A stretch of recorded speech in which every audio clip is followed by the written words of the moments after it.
Hi everybody, it's Anne with Art on the Creek. Thanks for joining me today. I'm so happy that you're here with me in my home studio in Parker, Colorado. This is going to kind of be a little speed paint of this photo. This is a picture I took of some columbine. I actually took this one at the Denver Zoo of all places. They had a beautiful columbine garden there. Pretty sure it's still there. It's over by the bear exhibit. And I couldn't resist, so I took a picture of that flower, and it shows up in my intro, and I thought it would be a fun subject for you guys today. And I'll also have a PDF line drawing of it that you can print off and trace that as well if you'd rather not just draw it yourself. But I'll have a link to both in the description. And what I'm using today to paint, these are the Meeden watercolors. I do have a review on those, and that particular review is going to air on Sunday, August 6th. So let's see, that's already aired at the time that this one comes up, so I will put a card up right here, and you can link to, you can skip over there and see my review of these watercolors if you like. They do have lightfastness ratings. I don't know how accurate they are, but I don't have any problems with these paints. I'm using the Meeden brushes as well, and what I'm using to paint on right now is a cellulose paper. It's not very absorbent at all. This is a card that I got, a watercolor card that it came in a pack of 50, I think, called Funko. No, those are those little bobbleheads.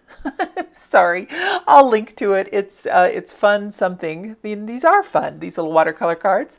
They're kind of an ivory tone, and they're not cotton, like I said. They're easy to draw on and craft on if you use stamping inks or markers or acrylics, anything at all. These will really hold up to quite a bit of media, which is why I got them, because I like to do some different things and work with different medias when I'm making greeting cards. But this particular one is just going to feature this columbine.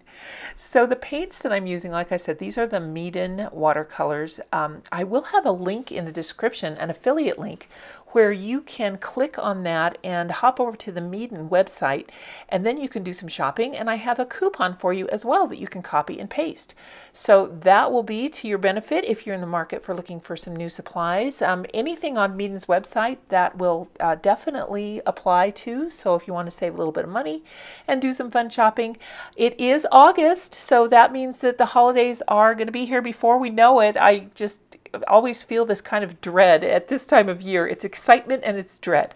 I love August because that's when the football season starts. I know it's just preseason, but I'm really into my Broncos, so that's the way that goes. And then the air starts to change. It's much cooler in the mornings. Oh my gosh, we've had such a hot summer, and we have been enjoying this week. This past week has been so lovely with having our coffee outside in the morning because it's so cool and wonderful. And we've been getting up early enough to see the sunrise. So it's just kind of been a really wonderful segue into the end of summer. I hope you guys are enjoying the end of your summer as well.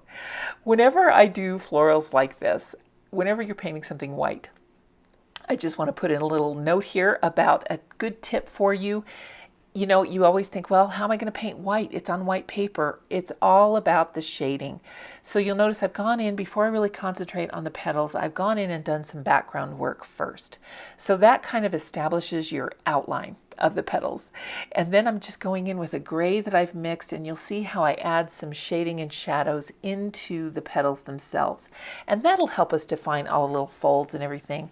So when you're looking at a white flower, if you magnify it, zoom in and look really closely, you'll see that it's not really white. It's kind of reflecting all the colors that are around it. So some of the gray that I've used in here kind of has a blue or purple tip to it. It kind of leans that direction. And here I am now going in with some of that gray. And then you can see too where some of the flowers will have that yellow reflected back on the white leaves as well, if they have a yellow center.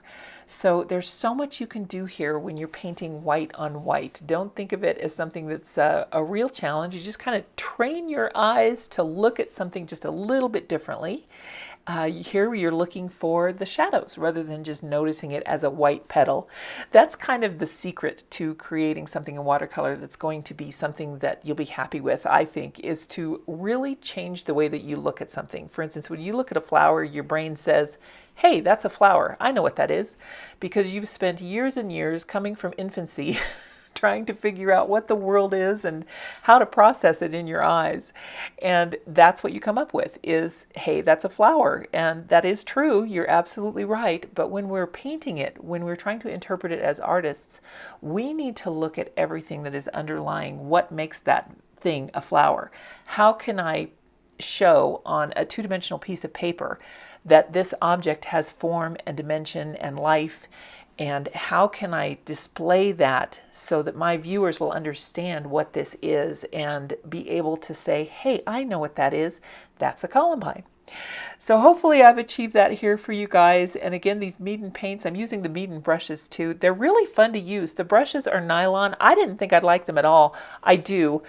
They're not the top quality brushes. They're great for students if you're just learning, or if you just want a set of brushes that you can use for gouache, they would be fine for that. Anything that you would want man-made filament. They're vegan, and you can also control the water a whole lot more effectively this way. They are decent quality. They are good enough. That's what I will say about these brushes. They will get the job done. I thought that having the nylon filament would just be a real struggle to deal with, and it's not. You do have to watch a little bit to make sure you don't have droplets of water on the ferrule. But other than that, I think that you're going to really enjoy this set. I just used those 3 primary colors there to paint this entire thing, and I had a blast. So I hope you guys will check out the links in the description below, see if there's anything from Meeden that you'd like, and I hope you get a chance to paint this columbine. Use whatever watercolors you have. You don't need to go shopping, but if you are in the market, or if you want to get some of your holiday shopping done earlier, I recommend checking out Meeden.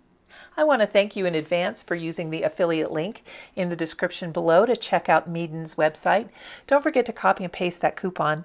When you use the affiliate link, a small portion of your purchase does go to benefit my channel, Art on the Creek, and that way I can continue to bring you videos like this and tutorials and reviews and all that good stuff. Thank you so much, everybody. I hope you're having a great week, and we'll see you next time. Bye now.